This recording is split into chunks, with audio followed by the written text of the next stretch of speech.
Alrighty, good morning everyone. Yes, I am here making another video now that I am not as sick anymore.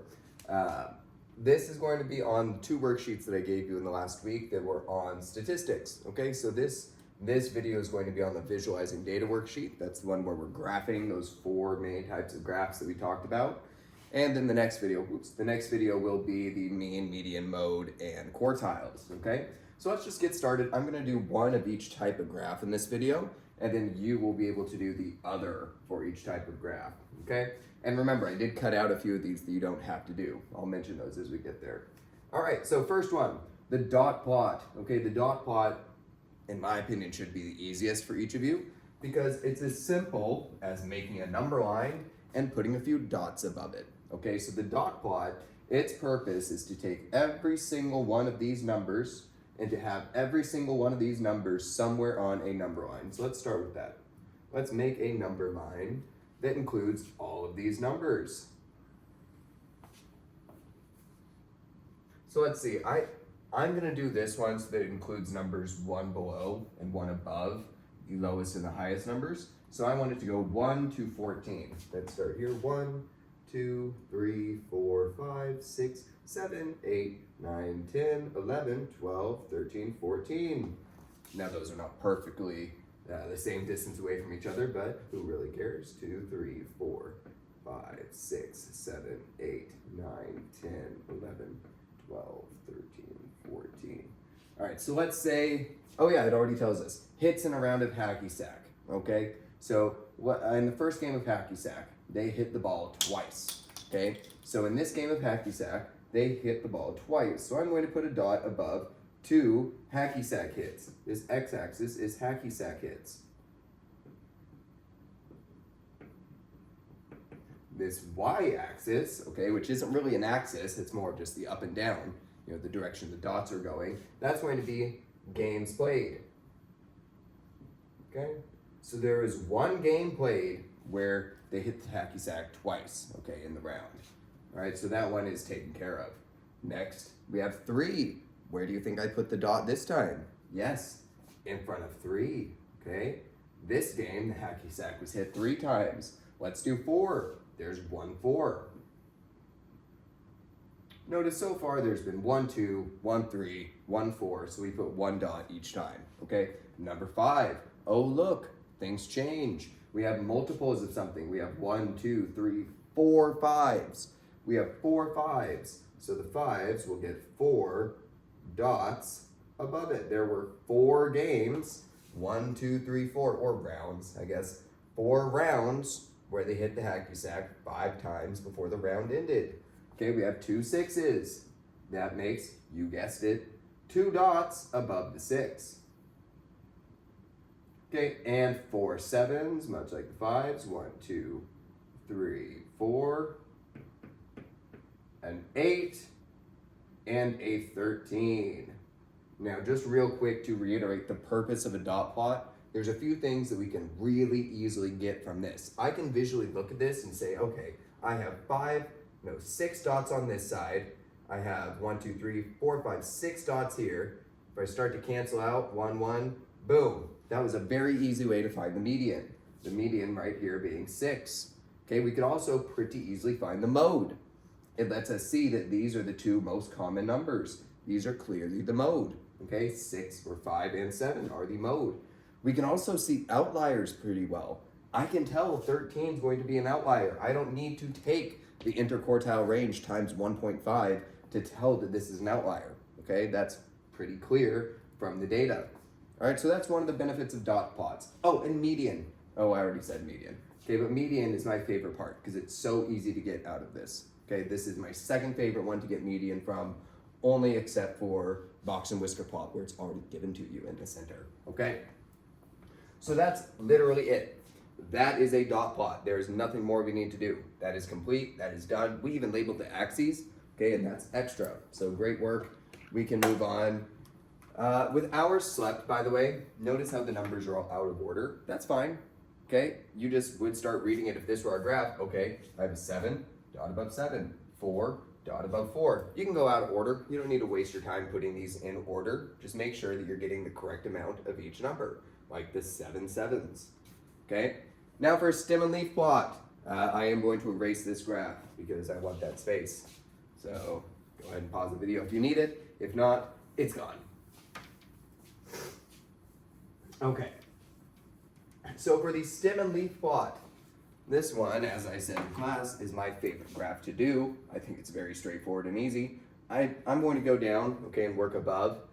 This is still number 3. This right here is still number 3. I just want to work below it and not walk back to my computer.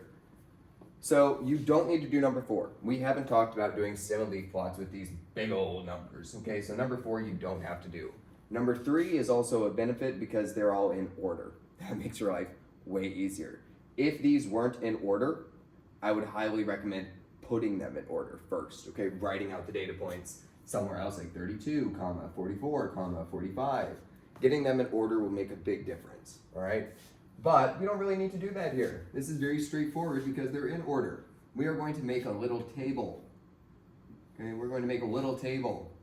These numbers up and down on this side, these numbers are going to represent the tens place. Okay, these are all going to represent the tens place. Let's see what tens places we have. What's the lowest decade? Okay, meaning like 10, 20, 30, 40, 50 years old. What's the lowest decade on here? Yeah, it's 32. So the lowest tens place that I'm going to need when the lowest decade is 32 is 3. I don't need a 20 tens place. I don't need a 2 on there because there are no 20s. Okay, I don't need a 10 place because there are no 10s. But I do need a 3 for the 30s because there is a 30. Okay, there's also 40s, so let's put a 4. There are 50s, so let's put a 5. There are 60s, so let's put a 6. And there are 70s, so let's put a 7. Okay, those are our tens places. Those are each of the leftmost numbers tens place, okay, for all of the data that we have. Next, we're going to put our ones places, okay, our ones places. That's going to be, for example, in 32, the 3 is the tens place, and the 2 is the ones place. So on this side of the table, I'm just going to put a 2. That makes this number right here become 32. Okay, you can see it, 32. If I had a 34, okay, let's say that Wolfgang Ketterle was 40 or 34 instead of 44, I would put a 4 up here. So I would have 32 and 34. I don't have that though, so let's keep working down. What ones places do I have for my 40s? Okay, these are my 40s. I have 3 different ones places. I have a 4, I have a 5, and I have a 6. Okay, I have a 4, a 5, a 4, making 44, a 5, making 45, and a 6, making 46. Now, another thing I noticed is that there are no duplicate numbers on here. If you have a duplicate number, let's say Barry James Marshall, no. Let's say Goldstein here, okay, had another person that was 45 years old. Okay, there was a person in the middle that was also 45 years old. I would need to have a second 5 written. You wouldn't just write 1 5. You would have a ones place for every time that ones place appears next to the given 10. Okay? So 50s, okay, I have 51, 54, 55, 7, 8. Oh man, I have a lot of 50s. I need to include all of these. Okay, I have 51. I have 54. I have 55, 57, 58, and 59. Now notice I'm not putting commas between these. Okay, I'm not really distinguishing them in any way. That's just how this graph works. I can read this now as there's a 32 data point, a 44 data point, a 45 data point, a 46, a 51, 54, 55, 57, 58, 59. It's pretty nice, right? Like that's a pretty good setup. Okay, let's look at this one. We have 60s now, and this has a 0. Yes, that means we do include the 0. This is 60 right here. We also need a 3 and a 4, so let's add those, a 3 and a 4. And then finally, we have our 70s, which has a 0, a 5, and a 9. A 0, a 5, and a 9. And that is straight up it, okay? one of the benefits, again, of a box and whisker plot is it's pretty easy to find the mode and the median. It's much like a dot plot in its given values. It doesn't show outliers as well, okay? It can. I can see where it would show a maybe moderate outlier with 32 versus 44, but there aren't, there aren't visual cues to show the outlier like there are with dot plots. However, median and mode, man, look at how easy the median is. Cross out, cross out, cross out, cross out, cross out, cross out, etc., etc. Very nice. All right, that is it for the stem and leaf plot. Okay, so now we can move on to our next one. Again, you do not need to do number 4. That's one you don't need to do on your own because we have not talked about, nor do we need to, these big numbers in comparison. All right, I'm going to erase this stem and leaf plot now, and we will head down to our box and whisker, our second to last one. Fairly short video, I guess. That's nice. Why is my clock half off the wall? Straighten that. And yes, because it's very on brand, I am making this video at like 6 something in the morning on a Sunday. Because math is life. Okay. Box and whisker plot.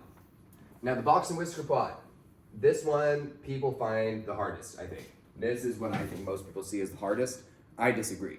It has the most steps, but I think it's kind of the easiest because you're just finding the biggest number, the smallest number, and 3 different medians. Does anyone remember? I can't believe I'm prompting you like this is a real class. Does anyone remember what those 5 numbers are called? Yes, correct. Good work. It's our 5 number summary. Notes, we're going to write them the word 5, not the number. Okay, it's our 5 number summary or 5-point summary. Our 5 number summary. How many numbers are in the 5 number summary? Correct. There are 3 numbers in the, no, I'm kidding. There's 5 numbers in the 5 number summary. Okay. So we have the minimum, that is your smallest data point, the minimum value. Okay. We have our Q1, which is quartile 1. That is the median.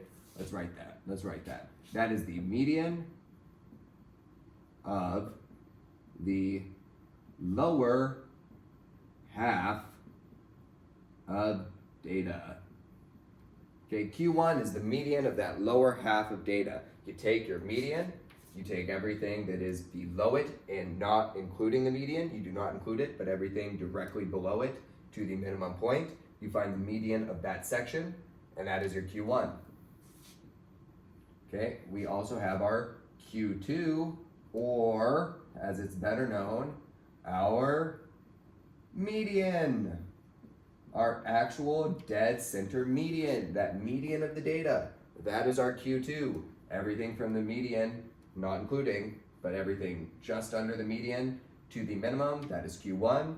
Q2 is the median, and everything just past the median and all the way to the highest number, that is our Q3, our quartile 3, okay? That is the median, let's write that. That is the median of the upper half of data. The upper half of data. And that leaves us finally with our last point, our 5th number in this summary, our maximum value, okay? Now I will say, in this age at inauguration one that you will do on your own, I'm not doing that one with you, okay? This age of inauguration one, my number 1 best suggestion I can give is to put these in order first. Rewrite these in order. If you rewrite these in order, these are very easy to find. You will notice that here. I will admit that for this box and whisker plot, because of these decimals, we get a pretty gross Q1. Okay, we get not ideal Q2s, but we don't really get a great Q1. You'll notice that makes our graph a little funky, but not too bad. So first of all, let's fill out our 5 number summary. Let's start with our minimum and maximum because that's very easy. This is in order. Our minimum and maximum are easily identifiable. 26 is the lowest point, so our minimum is 26. Our highest point is 45, so our max is 45. Okay, now let's get our Qs, our Q1, 2, and 3.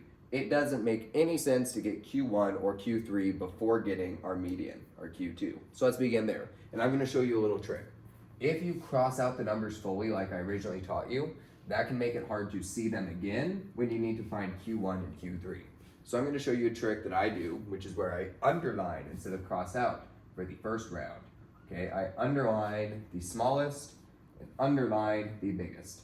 Underline the next smallest, underline the next biggest. And we're going to keep doing that, smallest to biggest. Okay, we're going to keep doing that until we are left with either 1 or 2 numbers in the very center. Okay? And look at that. We have 2 numbers left in the dead center.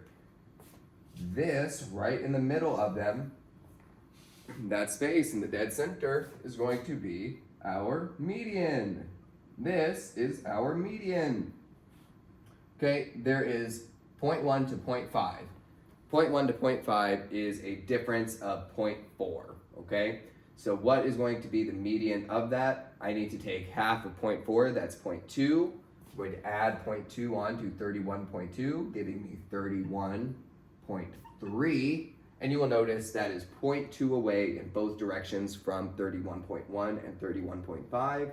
That gives us our dead center median of 31.3. Let's put that as our Q2. 31.3, okay? Now, let's go ahead and do our Q1. So we're going to take everything, not including the median, but everything directly to the left, so including this, all the way to the beginning, and we're going to find the median of that area, okay? So I already put lines underneath. I'm going to switch to doing dots for my Q1 and Q3. That just helps me stay organized visually and mentally. I'm going to put a dot above the lowest and a dot above the highest. And I will continue to do that until I am left with a dead center. Uh-oh, 2 numbers. The dead center is directly between them, okay? Our direct center is directly between them, that is Q1. And let's see, we have 0.6 to 0.9. That's going to be 1.3 total distance between them. Half of that is 0.65, okay? So let's add 0.65 to 27.6. You could also use a calculator, okay? Plus 0.65 is going to give me 28.25, and that will be my Q1, 28.25. That is exactly in the dead center of 27.6 and 27.9. So let's put that as our Q1, 28.25. And finally, do that one more time for everything, not including the median, but everything directly above it, all the way to the maximum. We will use that dot system again to get through highest to lowest. Interesting. We have 2 numbers left, and they are both 34. Well, I still need to do the same thing I have been. I need to find the dead center of 34 and 34. This is kind of a trick question, but what's the dead center of 34 and 34? Yeah, it's 34, right? It's 34. Okay, so that is going to be our Q3. I should have wrote, I messed it up. Q3, and then we're going to call it 34. Look at that. We are done with our 5-number summary. We have 34, and we are done with our 5-number summary. Okay, now we can graph this somewhat easily to make a box and whisker plot. Right? I'm going to make a number line just like we did with the dot plot. This is a number line just like our dot plot. Okay, and I'm going to range from 26 to 45. Just for the sake of time and space and ease, I'm going to go up by 2 this time. Okay, this is going to be 24, 26, 28, 30, 32, 34, 36, 38, 40, 42, 44, and 46. Okay? So let's take these. Of course, I didn't make a perfect number line. I never will. And we're going to place 5 dots on this number line. Okay? Kind of like we did the dot plot, but a little further up, right? Just to make some space. So like 26. Here's 26. I'm going to put a dot right here. All right? This is our minimum. Okay? I'm going to now make a dot at 28.25, so a little above 28. Let's say that's about here. All right? I'm not going to write it yet. Well, I'll write it up. You'll see why. But this is our Q1. Okay? Let's do our Q3 or a Q2. 31, halfway between 30 and 32.3, about there. Okay. Here is our Q3, Q2. Sorry, or our median. All right, next we have 34. That's an easy one. It's right on 34. And finally, 45, between 44 and 46. Here are the 5 dots. This is not a box and whisker plot. These are just 5 dots. But let's make these 5 dots into a box and whisker plot. Remember, your minimum to your Q1, that is a whisker. Your maximum to your Q3, that is a whisker. And the remaining spaces here, these are your boxes. Okay, these are your boxes. This is a perfect, well, you know what I mean by perfect. It's a great, although I didn't write it perfectly, box and whisker plot. Let's emphasize one last thing about the box and whisker plot and something important about it. This whisker is exactly 25% of our data. 25% of our data falls in this whisker. 25% of our data falls in this box. 25% of our data falls in this box. And finally, 25% of our data falls in this whisker. So you could say that 50% of the data, of all the data, is the space in the boxes. 50% of all the data is everything from the minimum to that middle of the boxes. And you could combine that however you want, 75%, 100, 25%. It's a great way to break down some distribution of the data, okay? That's it. That's our box and whisker plot, all right? Please do this one on your own before you turn it in. It's the same concept. You just have to put them in order. Let me also say, just because some people were confused, all of these questions where there's all these boxes, right? Like that one up above, this age of inauguration one, those are all one data set, okay? You're not doing 4 different graphs. They're all one data set. So put them all in order and then just do it as one great big set, okay? I will let you take a minute to pause the video, write some of this stuff down, get it done, and then we're going to jump to a histogram. That will be our final one for this video. Okay, here I go, erasing.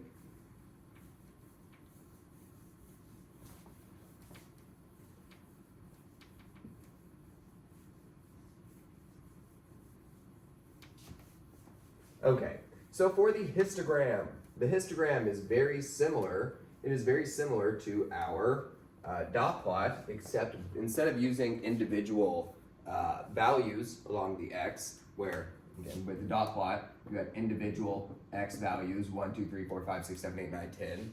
Okay, the histogram is similar except it uses bins. Okay, we're going to use ranges, right? So when I make a histogram, sometimes I find it easier to set my graph up before I deal with any of this, okay?